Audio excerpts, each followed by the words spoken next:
I'll be talking about a very specific group of bilingual children called returnees, and how their language develops over time and how that interacts with more domain general executive function skills.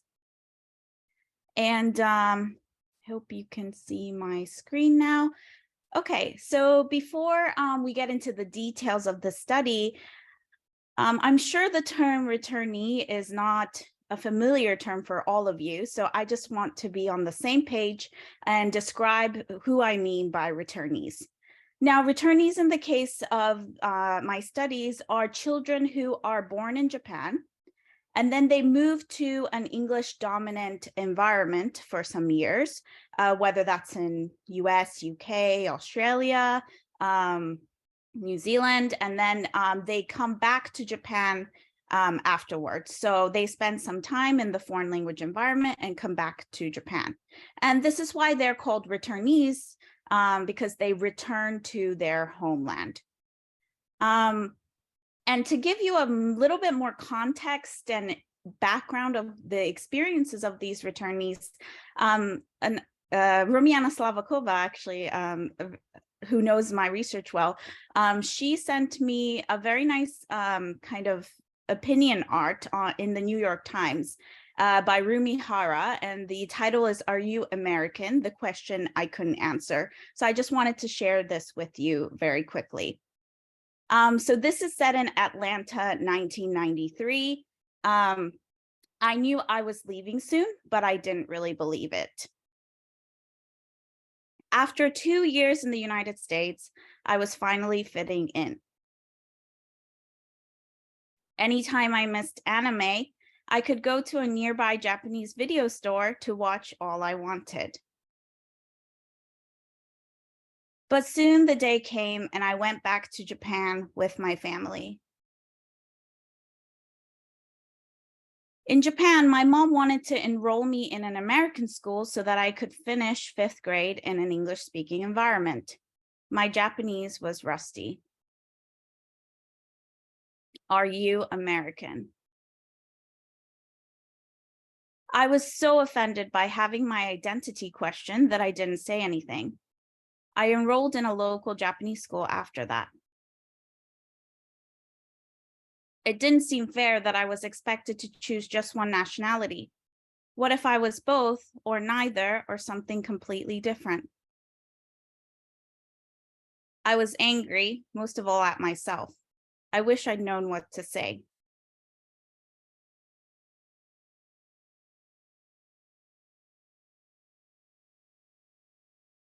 At the new school, I quickly realized that I didn't fit in. What's the point of returning to your native country if you find yourself an outsider there? Being able to speak English wasn't winning me any friends. So this is the end of the cartoon, and it's very brief, but I think you kind of get the experience of returnee children. And this is something that's very personal to me too, because I'm a returnee myself. I moved to the United States when I was 7 years old with my family. This is me here in the US in Indiana. This is me here. This is my little sister. And we stayed there for 5 years. We lived in a very English dominant environment, so we had to quickly learn English as our second language. And then this is me 5 years later when we came back to Japan. This is me here. And as you can already see from these two pictures, the surrounding environment, especially the linguistic environment, changed completely from English dominant to Japanese dominant after I moved back to Japan. And Japanese returnees are quite unique in a sense because they're usually aware of when they will return to Japan at the outset. So even before moving abroad, they're told that they'll be there for 3.3 years on average.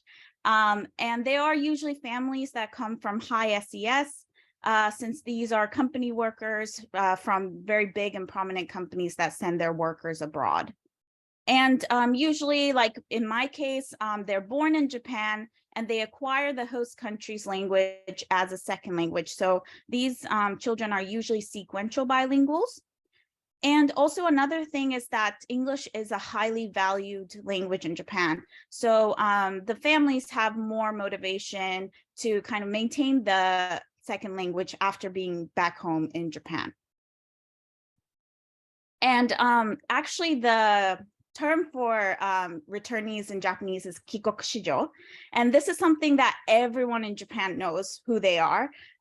It's a very common term that's used. And there's even organizations like this one called JOAS that oversee network of returnee families. And this is where I belonged to when I was younger. And this is also the organization that helped me recruit the participants for my studies. Now, the Japanese context, as I said, is very unique and it's different from the European context, where, as you can see in the picture here, Christina Flourish does a lot of work on returnees in the European context. And in her case, the return to the homeland is usually not planned at the outset. And they're very mixed in terms of SES. So some families come from, academic backgrounds like us who have to move around for our jobs and eventually move back to our home country. Some could be refugees who eventually move back after the war. And they are usually born in the host country and speak the home language or heritage language and the majority language. So in the case of Christina's work, she looks a lot at Portuguese families who were raised, whose children were born and raised in Germany, and then they moved back to Portugal after some time. And in that case, German is not a prioritized language in Portugal. So the motivation to keep that language might be different from the Japanese families. Okay, so what's so interesting about returnees? What can we find out through investigating this population? Let me give you an example by showing an example of a Japanese English bilingual. So in this case, when this bilingual moved to the United States, for example, what we can look at is their heritage language or their native language that becomes the heritage language, since the dominant language of the society is not their native language anymore, right? And here you can look at native language attrition or maintenance process. But at the same time, obviously, you can look at L2 acquisition. So how do they acquire the language of the host country? Now, when they move back to Japan, the whole language status changes completely. Now the L1 or the native language is not their heritage language anymore. It is, again, the dominant language of the society. And here you can look at native language or heritage language re-exposure effects. So when you re-expose them to the native language, what happens over time? At the same time, you can look at L2 attrition. So now they're not exposed to the L2 as much anymore. So what happens to that language? So you can look at these processes simultaneously over time within the developmental trajectories of these children. And although our field is quite small, there have been studies looking at mainly L2 attrition in returnee children, and they usually are longitudinal in nature because you have to establish some kind of baseline. And most of them look at a specific linguistic structure, such as here you can see like generics or collocations. So they mainly focus on the linguistic changes that happen in returnee children. But what I want to add to this literature is how does that interact with more domain general abilities, what I call executive function development, and how does that interact over time within the trajectories of this returnee children? Now, before I go into the details of the study I've done, I think this is a very big audience, and I think not all of you are familiar with the term executive function.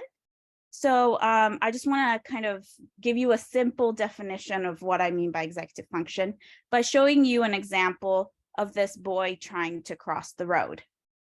So in order for this boy to successfully cross the road, he must do a couple of things. First, he has to give attention to where he's going, right? He has to maintain his goal. Second, there might be some distractors around him, like a sound coming from a lamppost or a cat suddenly crossing the road. Now, he can't pay attention to that. He has to inhibit these distractors and keep his focus and attention on where he's going. Now, at the same time, there might be some spontaneous things happening, like a car trying to run him over for some reason.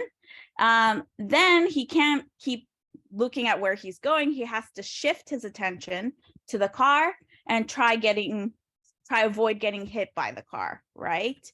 So these are the processes that are involved in executive function. This is not all of them, but these are all goal-directed behavior that we need to execute every day in our lives to maintain and achieve different goals in our lives. Okay. Now, the question here is, what does this have to do with bilingualism and specifically the experience of returnees? Now, let me try to illustrate to you that by giving you an example of a Korean English bilingual here. So in this case, when the Korean English bilingual is speaking in English, they must pay attention, right? They must give attention to the target language, which is English in this case. But we know from past literature that two languages are both activated in our brain. So as bilinguals, it's not that one language is completely dead inside our brain. They're both activated. So what we need to do then as bilinguals is we need to inhibit the language that is not in use. So in this case, Korean is the language that is not in use. So this bilingual needs to inhibit Korean. Okay, but this also matters on the context, right? So if there's another speaker that only speaks Korean comes into the room, then this bilingual needs to shift his attention from English to Korean and now inhibit English and give more attention to Korean. So from this illustration, I hope you can tell that this inhibition, shifting, and attention that we do every day as bilinguals may have some shared underlying mechanism with the inhibition, shifting, and attention that I showed you in the example with the boy crossing the road. And the idea here is that because there could be some shared underlying mechanisms, bilinguals may have some, so being a bilingual and practicing these control mechanisms could have some positive effects on one's executive function. And from this angle, I wanted to look at exactly this. So how does bilingual experience affect executive function development in the context of returnees? And this is a joint work with Nick Chevalier here and Antonella Sarace. And here the key is language exposure. So as I said before, language exposure can relate to, current or cumulative frequency of input, or more broadly to the environmental context in which a bilingual is placed. And there's been quite a lot of studies that look at executive function of L2 child learners enrolled in a bilingual immersion program. So what happens to their executive function once these children start going to bilingual schools? And what these research have found using longitudinal methods in general, they found that while daily exposure to the L2 for 6 months may not be adequate to boost executive function in bilingual children, a year or 3 years of exposure may have some positive effects on EF development. But these studies look at the relationship between bilingual experience and executive function from an additive perspective, right? So what happens if you start using or start using another language more frequently. But what we can do from the work of returnees, it's to look at the opposite effect. So instead of increase in bilingual experience, what happens when opportunities to engage in bilingualism decreases, right? Because these returnees return to their homeland and they really lose their opportunity to use the second language. So this is what I looked at in my study, and just so you know, this participants will be pretty much the same across all of the studies that I'm going to mention to you later, so please keep that in mind. But the participants in this study were bilingual returnee children. You can see all the pictures here that I took with them. But these are 36 participants who just returned to Japan at the time of testing. So you might think this is a small number, but it's really hard to get participants that just returned to Japan at the first test session. So that was the best I could do at that time. And then the first test session, their average age was 9.8 years. Their age of English onset was 5 years. That means they moved to an English speaking or English dominant environment at around age 5. Length of residence abroad was 4 years on average. These children all attended schools with English as a medium of instruction in the host country, and they all have Japanese mothers and fathers, and they all attended Japanese schools upon their return to Japan. So they didn't attend any international schools or EMI schools when they returned to Japan. All right, so about their language exposure, how I measured it and operationalized it was through a questionnaire called BLEC. And what we did was at time 1, when they just came back to Japan, we asked about their exposure when they were abroad, since they just came back, so they still remember how much exposure they had. And at time 1, it was around half and half. So English exposure was 46% on average, and Japanese was 54%. Now, 1 year later, after being 1 year back home in Japan, this number dropped quite dramatically. For English, it dropped from 46 to 5% of exposure, and consequently, their Japanese exposure increased from 54% to 95% exposure. So quite a drastic change in their language exposure, even within 1 year. Okay, so for time 1 and time 2, we employed the same tasks in person, and this was the executive function tasks. So we had 2 tasks. One is the Simon task, which was to measure their inhibition skills. And here, children saw kind of this screen right here, and they had a frog button on the left-hand side here and the shoe button on the right-hand side. And this task was quite easy. They basically just had to choose the button as the same as the stimulus up above. So here, this is a congruent trial because the frog button is on the left-hand side and lines up with the stimulus of the frog stimulus, basically. This is an incongruent trial and a little bit harder to do because the frog button that they're supposed to press is on the left-hand side, but the stimulus is on the right-hand side. And the idea here is that they have to inhibit their urge to press the right button and press this left frog button instead. And the measure of inhibition is calculated by subtracting the reaction time from congruent trial to incongruent trial. Okay. And another task that we used was an NBAC task to measure their updating skills. So how well can they constantly update information in their working memory?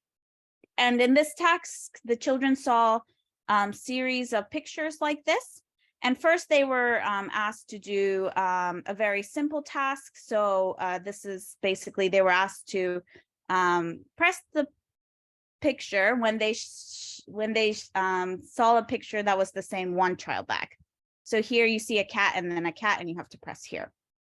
Now it gets harder for the 2 trial back task because they're asked to press the button when they see the same picture 2 trials back.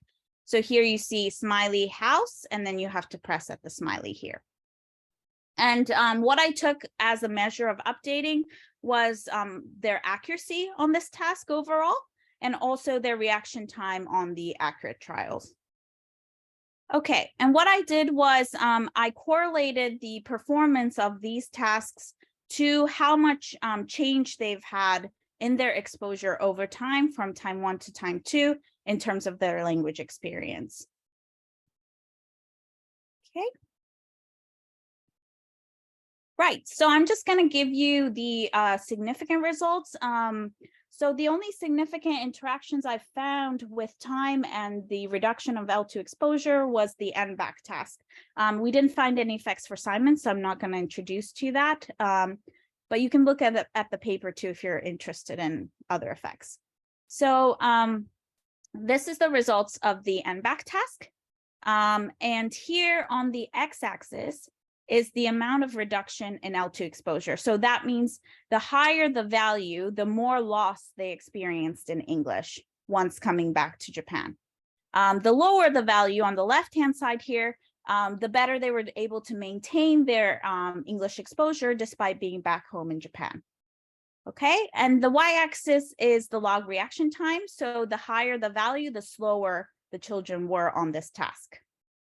And the red line here is time 1 data, so when they just came back to Japan, and time 2, this blue one, is time 2 data, a year after being immersed in Japan.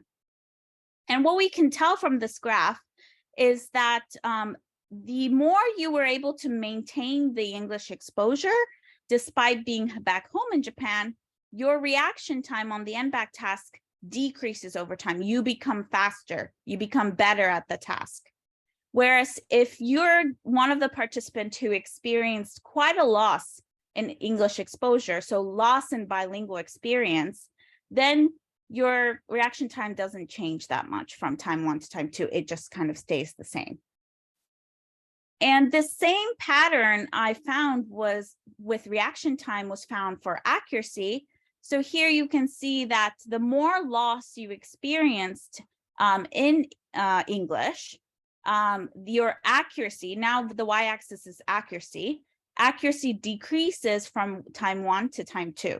So you become worse over time. On the other hand, this relationship flips, and on the left-hand side, you can see here, if you were able to maintain your L2 exposure, then your accuracy increases from time 1 to time 2. Okay, so the discussion here is that it seems like children who experienced around 40% to 55% of reduction in L2 exposure appear to show no improvements over time on the NBAC task. And this suggests that children who experience more than 40% of reduction in L2 exposure may no longer be able to benefit from this executive function boost provided by bilingualism. And although this is at least in the context of this updating and working memory abilities, we didn't find anything for Simon. So yeah, and we have more discussions as to why this might be the case in the paper. So if you would like to look at the paper, that would be great for more details. Okay, so that was a study about looking at bilingual experience and so domain general executive function. But now I want to kind of zoom in more to the linguistic aspect. So there's 2 things that I'll be describing to you today. This is accent rating and referential choice. And I think these 2 are interesting because I think not a lot of studies with returnees look at these aspects of the language in both languages. So not just in English or not just in Japanese, but in both languages. So I'll start off with the accent rating study.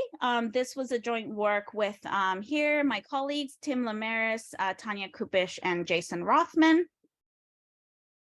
And as I promised you in the title, in the study before, that was just over the course of 1 year from time 1 to time 2. But now we were able to collect data at time 3. So that is 4 years later after the time 2 testing. So this is a 5-year span study. And as you can see here, from time 2 to time 3, we did lose around 8 participants.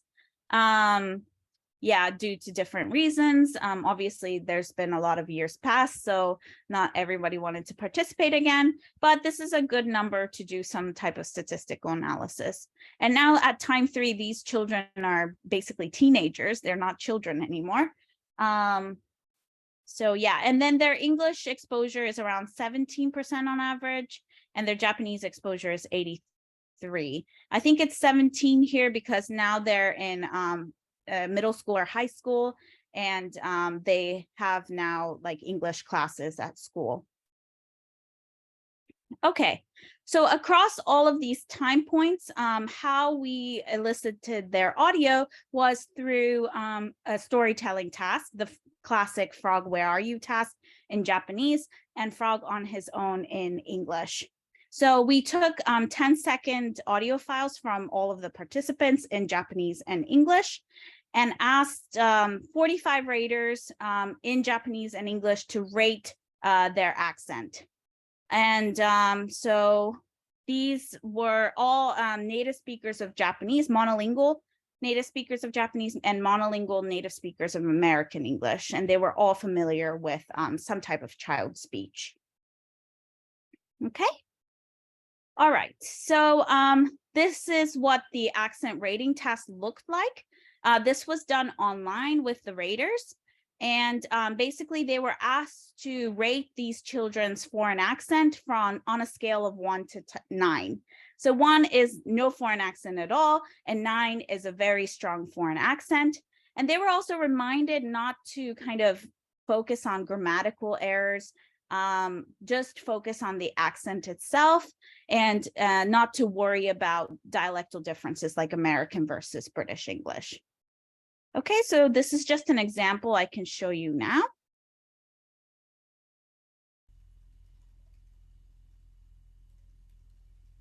One day, he went to a city park.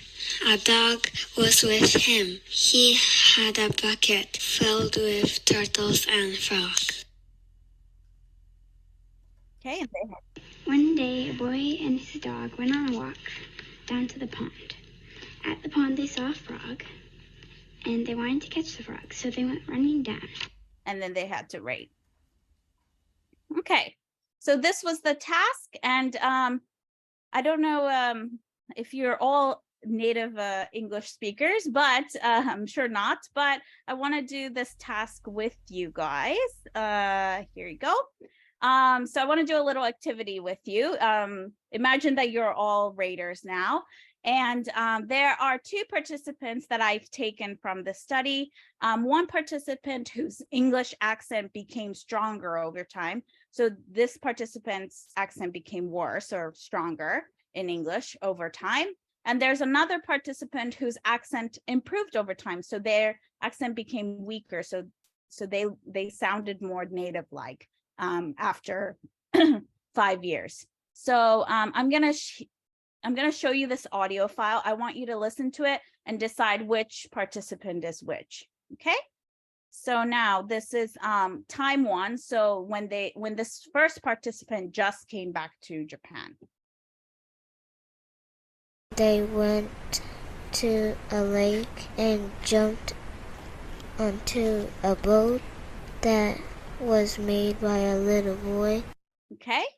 And then time 2, a year after being back home in Japan.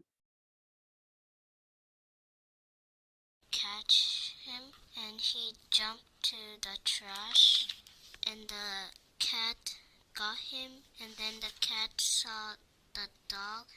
Okay. And time 3, 5 years after the first data collection. The frog accidentally landed on it, and the boat sank.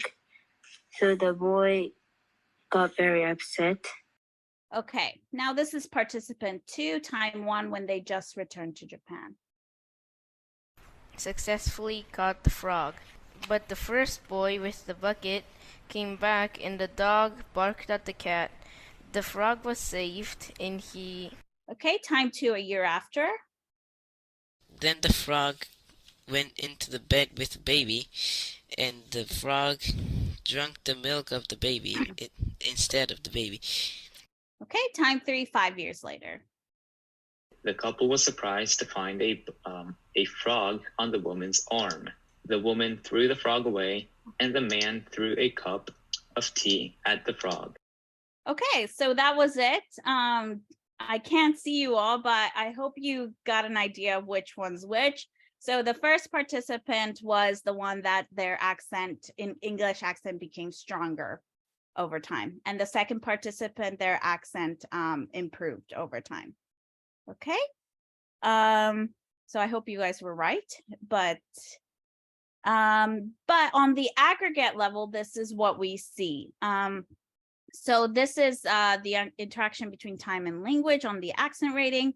Y-axis is the accent rating. So the higher the value, the stronger their accent is. And the red is English and blue is Japanese, and it's time 1, time 2, time 3. Okay, so here from time 1 to time 2 in English, there's no significant changes that happened over time. But from time 2 to time 3, their accent rating becomes higher. So they're judged to have stronger accent in English from time 2 to time 3. The opposite pattern is shown for Japanese. Even from time 1 to time 2, their accent rating becomes lower. And from time 2 to time 3, it even becomes even lower over time. And if you look at the differences between the two languages, at time 1, there's no significant differences in accent rating between the two languages. But at time 2, it becomes larger, still not significant. And finally, at time 3, their accent rating becomes significantly different over time. Okay, but as you guys saw in the audio examples, there's quite a lot of variability, right? Some children get better, some children get worse. So what explains this variability in these returnee children? So we included in the model 4 factors that we thought might contribute to accent rating development. And this was first, age of L2 onset. So this is when they moved to the English-speaking environment. Length of residence, how long they stayed abroad. Age of L2 removal, age of L1 re-emergence. So this is when they came back to Japan. And their exposure in English. So this is relative exposure. So meaning the higher the exposure in L2, the lower it is in L1. Since most of these children are bilinguals, none of them were trilinguals. Okay. And what we found was that these two factors in red significantly interacted with time in the model. Now, what does that mean? For age of L2 onset, we found that younger age of English onset contributed to worse Japanese accent at return. And this makes sense, right? Because younger age of English onset means that they left Japan at an earlier age. So their Japanese accent was worse at return. But then after 5 years, they eventually catch up to people who left Japan at a later age. But also younger age of English onset contributed to better English accent at all time points. So regardless of whether it was when they just came back or 5 years later, the younger you acquired English, the better your accent was over time. For exposure in L2 environment or exposure in L2, so this is relative exposure though, more exposure in English, meaning less exposure in Japanese, contributed to worse Japanese accent at return. But again, with the age factor, they eventually catch up to their peers. So even though they had very little Japanese exposure when they were abroad, when they came back to Japan, they eventually catch up to the peers who had more exposure when they were abroad. And more exposure in English contributed to better English accent at return, as well as 5 years later. Okay. So the discussion here is that we see effects of attrition in English accent after 5 years of return to Japan. Now, we don't know if it takes 5 years because we didn't test them at time 2, time 3, time 4, but at least after 5 years, we see some effects of attrition. However, we see improvement of Japanese accent even after a year of return to Japan. So that seems to be quicker than the attrition process. And it seems like exposure and age of L2 onset predicts change in English and Japanese accents over time. Okay, so that was the accent rating. And finally, I want to introduce to you another study that we've done with these returnees, and that involves referential choice or referential strategies in narratives. And this is a study that was done here in collaboration with Steffi Wolf, Jason Rothman, and Vicky Conjogiani. Okay. So what is referential choice or referential strategies? Basically, referential choice is the process of choosing an appropriate linguistic expression for the referent in question. So let me give you an example of these two people talking, right? And the girl might say something like, the girl went to the store to buy some apples. After that, she made a delicious apple pie with her mom. She was very happy. Now, in this case, when this girl says she, this listener doesn't know if the she is referring to the girl or her mom, right? It's ambiguous. So what this girl might think in her mind is, the listener won't be able to tell who she is because I just talked about a girl and her mom, and they're both female. So I'll use her mother here instead of she to make it more explicit so the listener can understand who I'm talking about. Right. So every day in our conversations, we make these choices, referential choices, and we have to take into account not only, grammar and syntactic aspects of the language, but also discourse related, context related information. What does the listener know? And what do I have to use to make me most comprehensible to the listener? Okay. And this involves, syntax discourse information. So it's hypothesized that it may be prone to more prone to effects of attrition, as well as re-exposure effects to the native language. So basically, I use the same frog story that I've described to you before in the accent rating task. And we transcribed all of their production in English and Japanese, and then used a similar coding scheme to code their referential strategies. And this was the coding scheme that we used. So we coded for 3 things. So the referent, the context, which is first mention, maintenance, reintroduction, and whether that referent was an NP, so was it a noun phrase or not a noun phrase, okay? So let me give you an example of the coding scheme. So here you have a sentence like, once upon a time, there was a boy. So here, this referent, a boy, is coded as first mention because it's first introduced in the discourse, and it's an NP, right? It's a noun phrase, so it's coded as 1. In the second sentence, he was sleeping with his pet frog. He here is the maintenance because the child is referring to the boy that was introduced in the previous sentence. So it's a maintenance, and it's not an NP because it's using an overt pronoun. And then for this pet frog, the referent within a prepositional phrase, here it's also a first mention because the frog is first introduced in the story and it's an NP. So it's coded as 1. Now, finally, in the third sentence, the frog escaped from the room. Here, this is coded as reintroduction because the frog was already introduced in the story, but it's a reintroduction because the previous topic, the topic of the previous sentence was a boy. So it's a shift from the boy to the frog. So it's a reintroduction and it's coded as 1, right? Because it's an NP. So this is how we coded all of the Japanese and English data.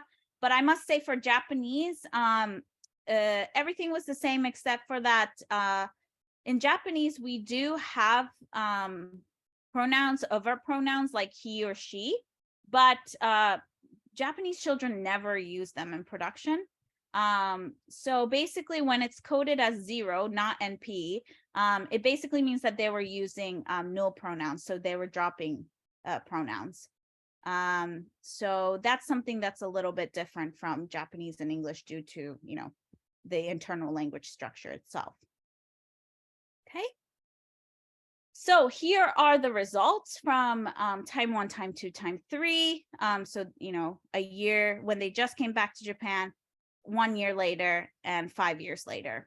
And the y-axis is the proportion of NPs, so how much NPs they produced.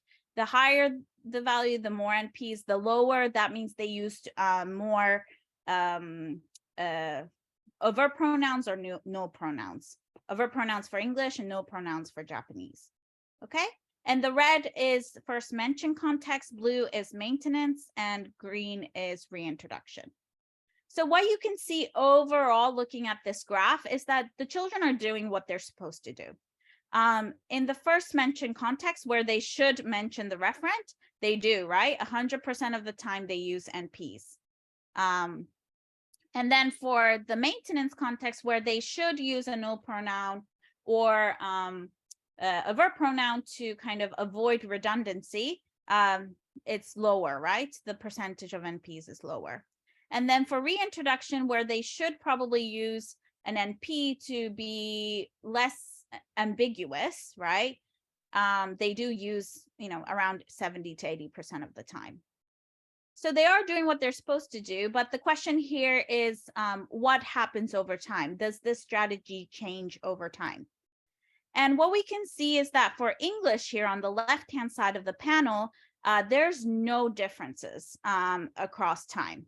So everything is the same in terms of a percentage or proportion of NPs for all first mention, maintenance, and reintroduction.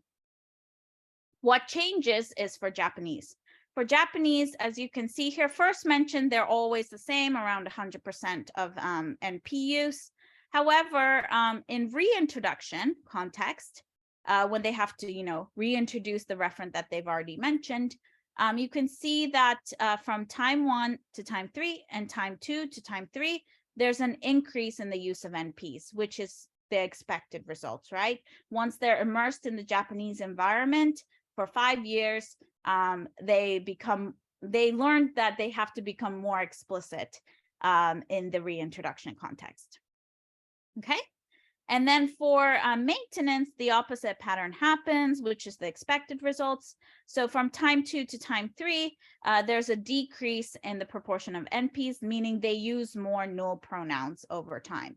So they're not saying the dog, the dog, the dog. They learn to use the dog and then he, or that's a verb pronoun in English, but it'll be a no pronoun for Japanese.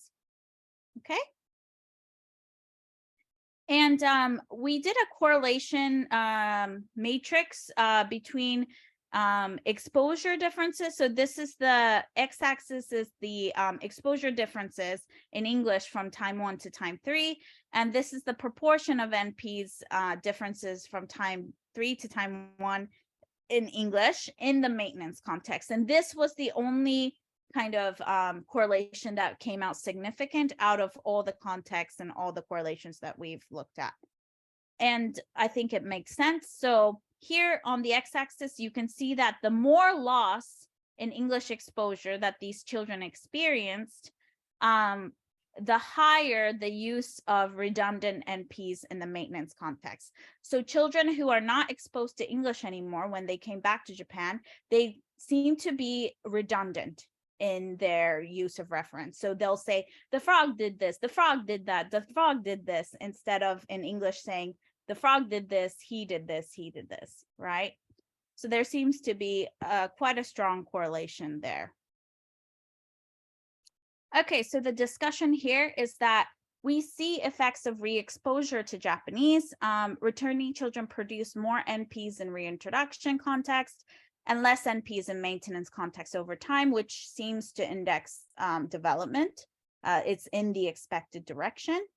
But we see maintenance in English, so it's not attrition or development. There's no positive or negative changes in the production of reference in English over time. And also, English exposure seems to matter for referent production in the maintenance context. So the more loss in English exposure, the more you're likely to produce redundant NPs in the maintenance context in English. Okay, so those were the studies that I wanted to kind of discuss with you today. There's other things that I've done so far. This paper looks at how bilingual experience or language switching interacts with executive control or executive function development in bilingual children. This paper looks at how some more global measures like syntactic complexity, lexical diversity, MLU changes over time in bilingual children in Japanese and English. This paper specifically looks at cross-linguistic influence from Japanese to English in genitive structures. So there's quite a lot of studies that I've done that I couldn't introduce to you today. But overall, taking all of this information into account, I have 3 take-home messages for you. And I think this might be relevant to a lot of academics because I think a lot of us move around and move back to our home country with our children. So the first take-home message is that re-exposure effects of their L1, of their native language, seem to be more robust than attrition in their L2. So I would say to the families, don't worry too much about, will my child be behind when we go back to Japan and they're in Japanese schools? It seems like they really catch up to their peers and, or at least to people who had more exposure, Japanese exposure when they were abroad. It seems like attrition effects don't happen that immediately, at least not after 1 year. It takes around 5 years, even for accent rating. And not all aspects of the language are prone to attrition. And language exposure seems to be a significant factor in predicting changes in returnees L1 and L2. This is something a little bit different from the L1 attrition literature, where they show that maybe exposure is not that significant, but in the terms of, returnee children and their L1 and L2, it seems to be an important factor. And in addition to exposure, developing one's domain general executive function may offset some effects of attrition. So I just showed you that there's definitely an interaction between, domain general executive function development and language development in the context of returnees. So that's all for today. And thank you very much for listening and being here until the end of today's talk. So thank you.